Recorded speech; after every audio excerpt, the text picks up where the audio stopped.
Good morning, good morning, good morning. Time check 8:52 AM.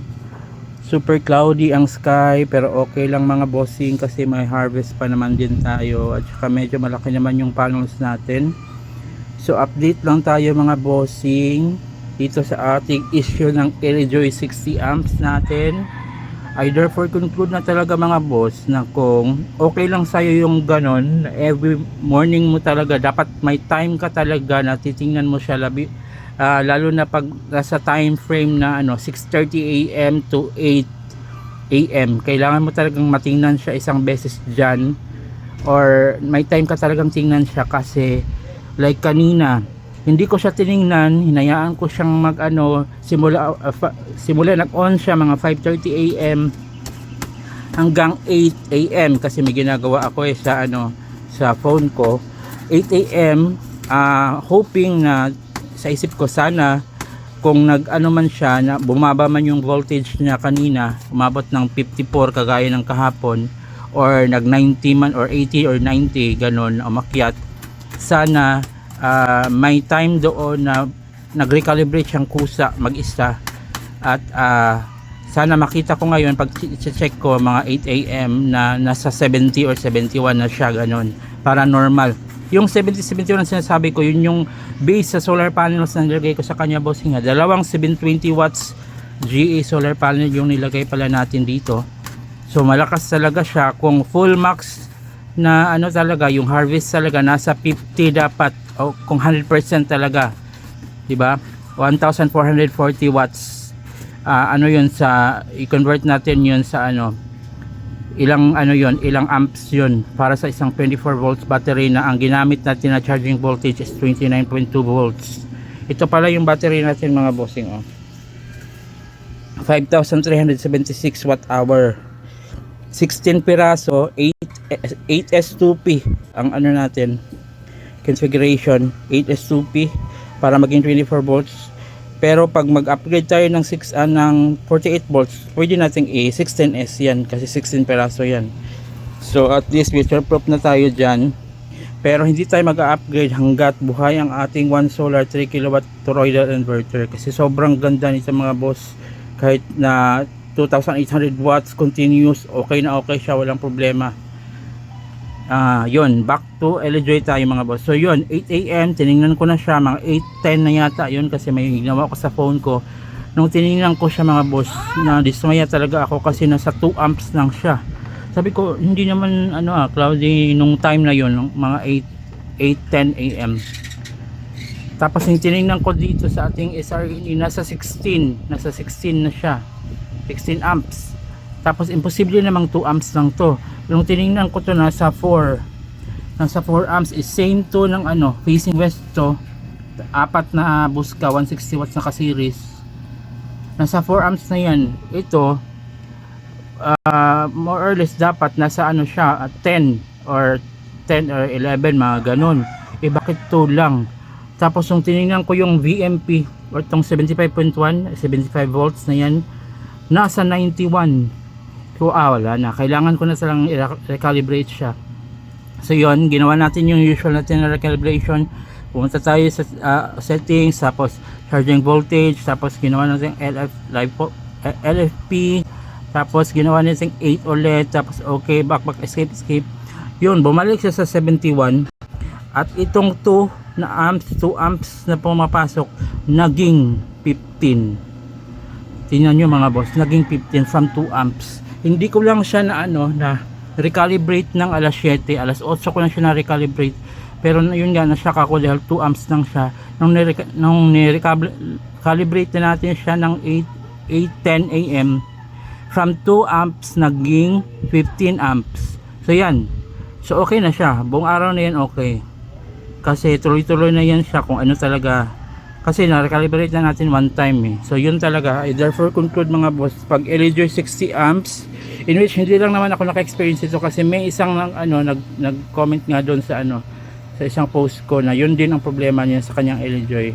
Every morning kailangan parang i-restart or i-reset.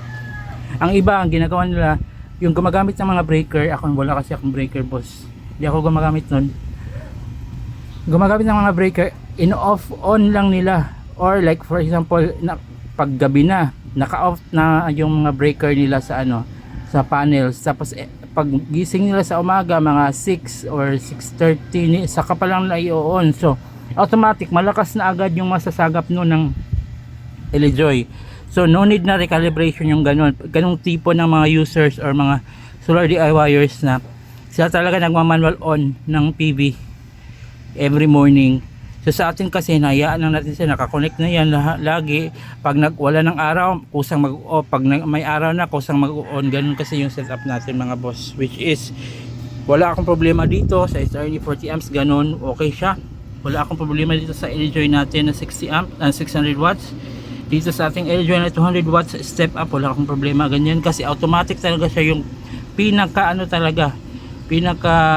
settings talaga niya na monitor niya talaga at trigger niya talaga yung real time talaga na VOC, VMP at saka current. Itong sa lang talaga LJoy 60 amps yun mga boss, yun ang talaga sobrang lakas niya mag-harvest mga boss pag na-recalibrate mo na siya ng isang beses sa isang araw sa morning. Pero pag yun hindi mo siya dun sa morning na yon ma-recalibrate ng isang beses at yun nga yung based dun sa mga previous videos ko tungkol dito sa issue na to, hindi mo siya ma-recalibrate, ganun talaga mahina siya mga boss. So kailangan mo talaga siyang tutukan. Pero dun sa mga may time at gumagamit ng ng breaker at saka yung mga nagma-manual talaga everyday na nag-on ng mga PV power nila, yung system nila, ino-on nila yung PV, ino-off nila sa gabi, yun, hindi siguro makaka-experience yung gano'n. At I highly recommend ko pa rin sila na gumamit yung LJoy kasi aside from sobrang mura na nito ngayon, naka-sale dyan sa ating mga shop link, sa official link dyan sa baba kung saan ko to pinost ng video na to, meron dyan sa description or sa pin comments natin or dyan sa yellow basket at showcase, tingnan nyo na lang. Naka-sale to ngayon yung LJoy natin ng 60 amps, brand new sealed. Pati itong lahat ng to ng mga MPPT ACC natin, pati ito at saka itong battery natin, nandyan yan, makikita nyo kung saan natin sila pwedeng mabili ng brand new sealed ng naka-sale. So yun, marirecommend ko siya doon sa mga ganun na mga type na mga user na sila talaga nagma-manual on sa umaga or yung mga may time talaga at laging nasa bahay lang nakamonitor sa kanilang mga setup, hindi masyadong lumalabas, yung walang araw na hindi sila umuwi gabi tapos kinabukasan wala sila sa bahay. Kasi pag gano'n, hinayaan mo silang nakaon na gano'n, yun, mahina talaga yung harvest. So dapat may time ka talaga sa umaga na mag-recalibrate sa kanya. Pero pag wala kang time, pag aalis ka or hanap ka na lang ng ibabag na na malakas na MPPT ACC, pwede kang gumamit ng SRNA 60 amps or itong 40 amps kung 24 volts ka or 12 volts or yung mga Aoyang, mga One Solar, mga yung ibang brand. Wag ito kasi tested ko na to, ganun talaga siya.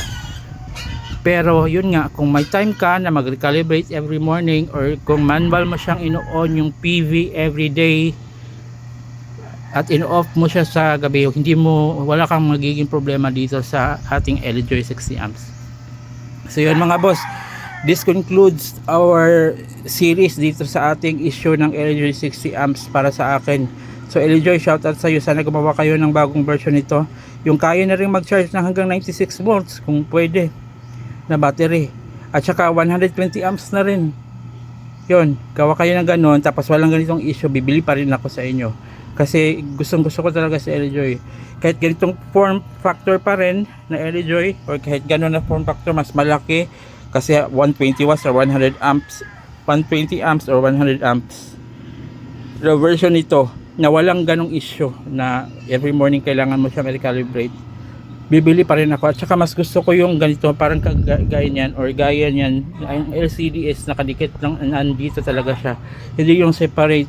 Pero kung separate man, gawa naman kayo LJoy ng yung medyo sturdy na pagka yung design para sa LCD nyo. Na ito parang parang masyado siyang plastiki itong LCD nya, parang basta gusto ko yung ganun nakadikit talaga ng Pero suggestion ko lang naman yun. So God bless everyone. Ingat palagi. Thank you for watching our videos. Paki-like and share na rin. Thank you. Good morning. God bless. I love you Lord Jesus Christ.